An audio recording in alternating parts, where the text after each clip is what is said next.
berkah dalam. Apa kabar kalian hari ini? Semoga kalian tetap dalam keadaan sehat ya, dan tetap bersemangat untuk belajar. Nah, anak-anakku yang terkasih, hari ini kita akan melanjutkan pembelajaran untuk masuk ke tema yang ke-7, subtema yang pertama. Nah, yuk kita bersama-sama melihat tujuan pembelajaran kita hari ini. Yang pertama, kalian diharapkan untuk dapat memahami cara pengolahan pangan dengan teknologi sederhana yang ada di sekitar kita. Yang kedua, siswa dapat membedakan antara paragraf dan kalimat dengan baik. Kemudian yang ketiga, siswa dapat mencari informasi penting yang ada di dalam sebuah teks. Yang keempat adalah siswa dapat menghargai keberagaman atau perbedaan kebiasaan antar individu. Dan yang kelima, siswa dapat memahami dan menghargai kesukaan antar individu. Itulah anak-anak tujuan pembelajaran kita hari ini. Yuk kita mulai belajar bersama. Bersiap ya, dan perhatikan dengan baik.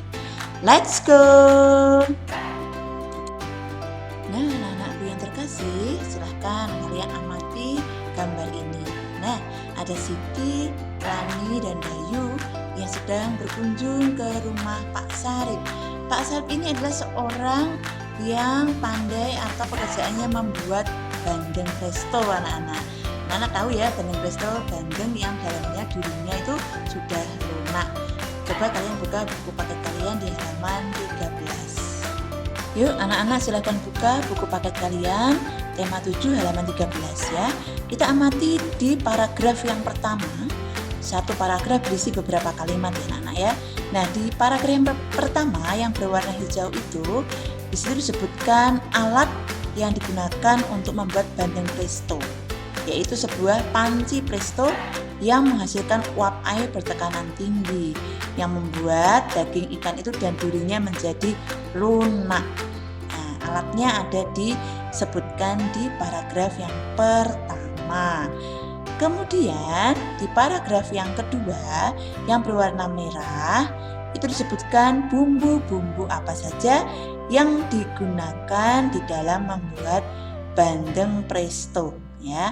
Paragraf kedua ini yang berwarna merah anak-anak, berisi beberapa kalimat ya.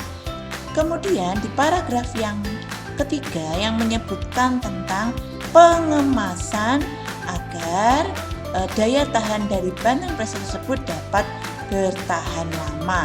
Disitu disebutkan ada plastik biasa bertahan 5 hari. Kemudian kalau membuat plastik tahan udara atau kedap udara, ikan akan bertahan hingga 3 bulan. Anak-anak bisa memahami pembuatan bandeng presto dari teks ini lebih mendalam di buku kalian ya. Jadi berisi 3 paragraf ya anak-anak ya, teks tersebut ya. Baiklah anak-anak, yuk kita akan melihat cara pembuatan bandeng presto dari video sederhana yang ada di depan kalian. Kita lihat gambarnya, anak-anak bisa melihat oh ini cara membersihkan bandeng prestonya, menyiapkan bumbunya, kemudian dihaluskan ya, dimasukkan ke dalam panci tadi bersama dengan bandeng yang sudah dicuci bersih, kemudian ditutup dengan rapat dengan panci presto. Nah, itu adalah pengatur dari uap airnya. Wah, bumbunya sudah mulai terserap oleh bandengnya ya anak-anak ya. Dan bandeng ini siap diolah menjadi jenis masakan yang baru, misalnya bandeng bumbu rujak dan lain sebagainya.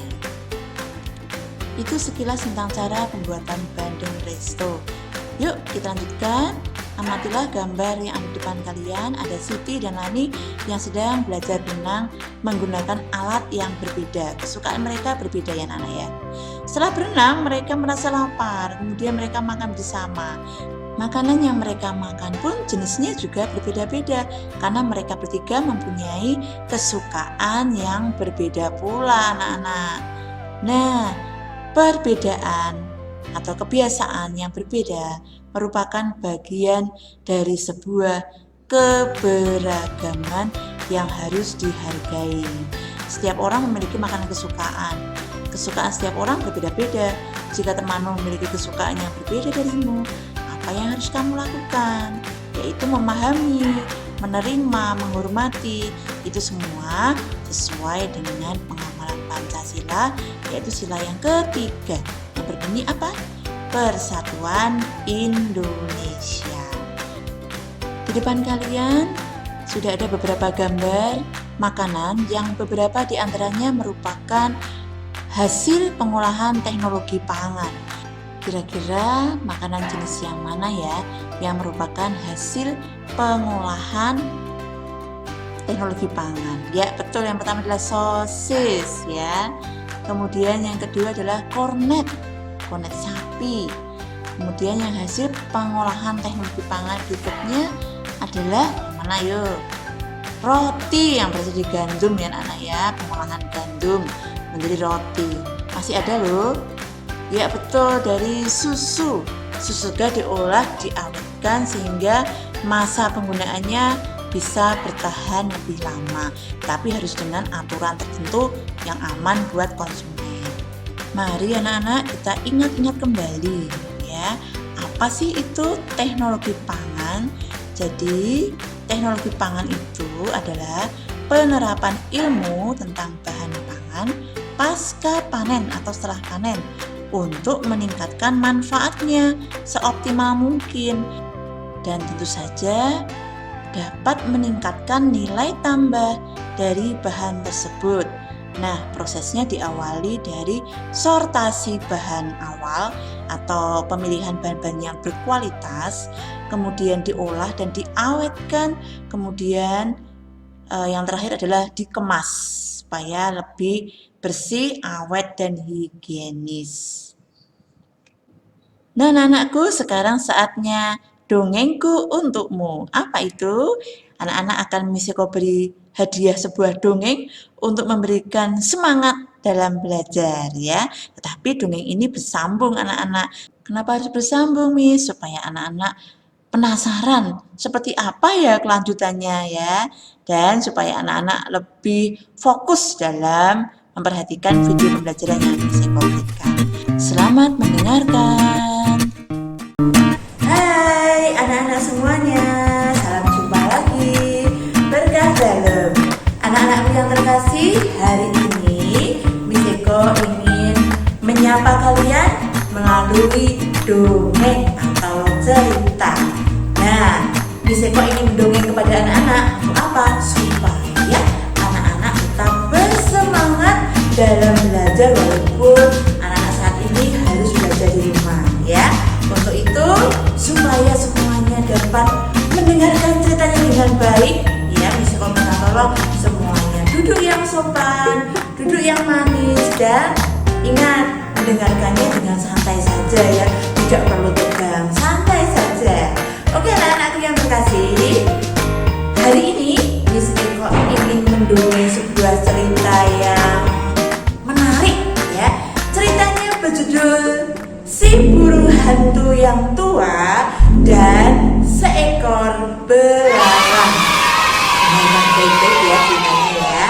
Oke, anak-anak yang terkasih, di sebuah hutan yang sangat luas hiduplah seekor burung hantu yang sudah tua.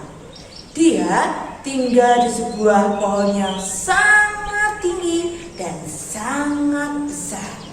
Tetapi di pohon yang tinggi dan besar itu, si burung hantu ini tinggal seorang diri anak-anak ya.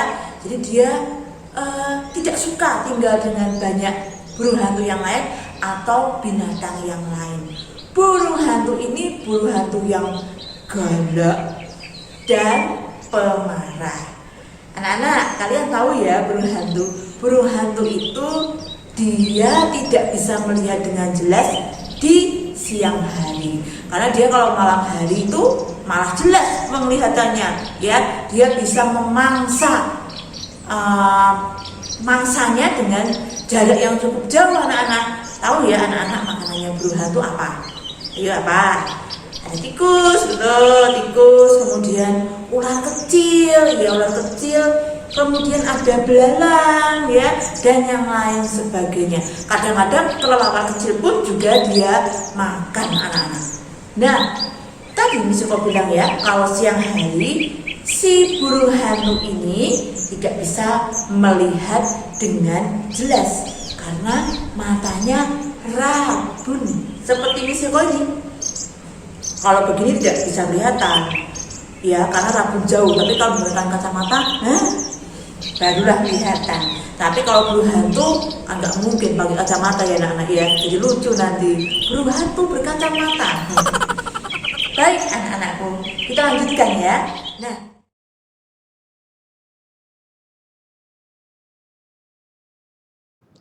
baik anak-anakku yang terkasih, tadi kita sudah belajar tentang bagaimana membuat bandeng presto, bagaimana kita harus menghargai teman kita, saudara kita yang memang berbeda kesukaan, ya, kebiasaan dengan kita, harus kita hormati, harus kita hargai, tidak boleh kita memaksa supaya mereka sama seperti kita. Yang perlu diingat adalah walaupun kita berbeda, kita tetap harus bersatu, saling membantu ya anak-anak ya.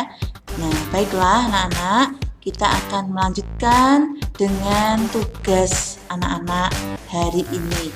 Apa yang harus dikerjakan? Untuk mengetahui apakah anak-anak memahami tentang teks membuat bandeng presto tadi, anak-anak ada tugas di halaman 14 di buku paket tema 7. Silahkan anak-anak amati, baca dengan baik apa petunjuknya.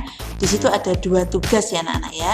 Silahkan kalian amati dengan baik semua tugas yang ada di halaman 14. Kerjakanlah di buku tugas kalian dan jangan lupa dikirimkan ke Google Classroom.